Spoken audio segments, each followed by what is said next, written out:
ప్రభుత్వానికి సూచన చేయండి. ఈరోజు మీ దగ్గరకు వచ్చి కలిసి మీ సానుభూతి పొందాలను, లేకపోతే మిమ్మల్ని అడ్డం పెట్టుకొని వాళ్ళ ఆస్తులను కాపాడుకోవాలనుకుంటున్న వాళ్ళ కుట్రలను మీరు ఆలోచన చేయండి. వాళ్ళని కూర్చోబెట్టి అడగండి. నేను ప్రభుత్వ అధికారులను అక్కడికి పంపిస్తా.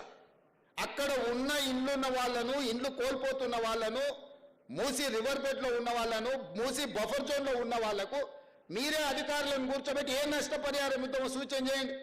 అదే తీర్మానం అసెంబ్లీలో చేద్దాం. మీరు కాళేశ్వరం మింగడానికి 1,00,000 కోట్లు మీ ఒక్క కుటుంబమే మింగింది కదా. ఈ మూసీలో ఉన్న వాళ్ళందరినీ ఆదుకుంటే కూడా 10,000 కోట్లు కావు. ఒకవేళ 10,000 కోట్లు పేదల కోసం ఖర్చు పెట్టడానికి ప్రభుత్వానికి మన దరిద్రం ఉందా? నేను స్పష్టంగా బీఆర్ఎస్ బీజేపీ నాయకులకు సూచన చేస్తున్నా. ముఖ్యంగా ఈటల రాజేందర్ గారికి, కేటీ రామారావు గారికి, హరీష్ రావు గారికి నేను సూచన చేస్తున్నా. మీరు ముగ్గురు రాండి సెక్రటేరియట్. నేను మా ఉప ముఖ్యమంత్రి గారు కూర్చుంటాం. అధికారులు అందరినీ పిలిపిస్తా. ప్రణాళికలన్నీ ప్రజలకు చూపిద్దాం. ప్రజల్ని ఎట్లా ఆదుకుందాం, ఎట్లా బాగు చేద్దామో చెప్పండి. ప్రత్యామ్నాయంగా వాళ్ళకి మంచి ఇల్లు కట్టిద్దామా, లేకపోతే నష్టపరిహారం ఇద్దామా, వాళ్ళు బాగా పనిచేసుకోవడానికి ఉపాధి కల్పిద్దామా, వాళ్ళ పిల్లలు చదువుకోవడానికి మంచి పాఠశాలలు నిర్మిద్దామా, వాళ్ళ ప్రత్యామ్నాయం ఏం చేద్దామో చెప్పండి. లేదు అంటే ఇట్లనే వదిలేసి మూసేద్దాం, అది కూడా చెప్పండి.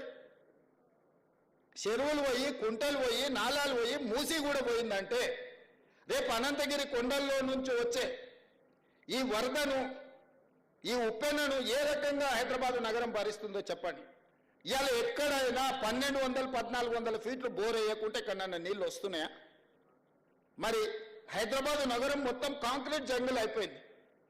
మరి గ్రౌండ్ వాటర్ పడిపోయి నగరం మొత్తం దెబ్బతిని ఇవాళ మూసీలో హైదరాబాద్ మురికి మొత్తం నిండి ఈ మురికి మొత్తం నల్గొండ ప్రజలకు విషవాయువులుగా విషంగా మారి ఆ నల్గొండ ప్రజల విషాన్ని దిగమింగుకొని బతుకుతున్నారు.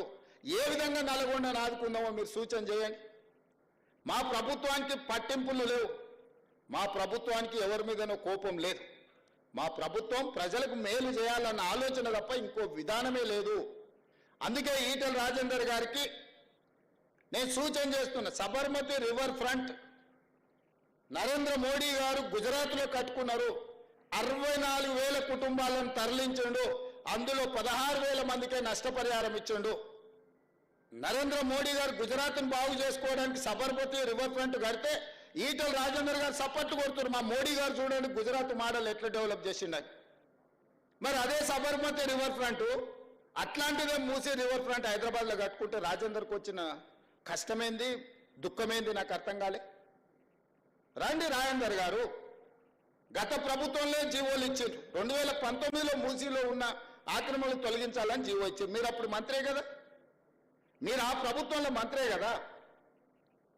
మరి ఈరోజు నేను వారికి సూటిగా అడుగుతున్నా, ఏం చేద్దామో చెప్పుండ్రి, ప్రత్యామ్నాయం చెప్పుండ్రి, ఈ పేదలను ఎట్లా ఆదుకుందామో చెప్పుండ్రి. వాళ్ళందరూ ఆస్తులు ఉండిపోయి మూసీలో కట్టుకోలే, వాళ్ళ వాటర్ వ్యూ కోసం కట్టుకోలే, బతకలేని పరిస్థితుల్లో వాళ్ళు అక్కడికి పోయి ఉన్నారు. వాళ్ళు ఎట్లా బతికించుకుందామో చెప్పుండ్రి.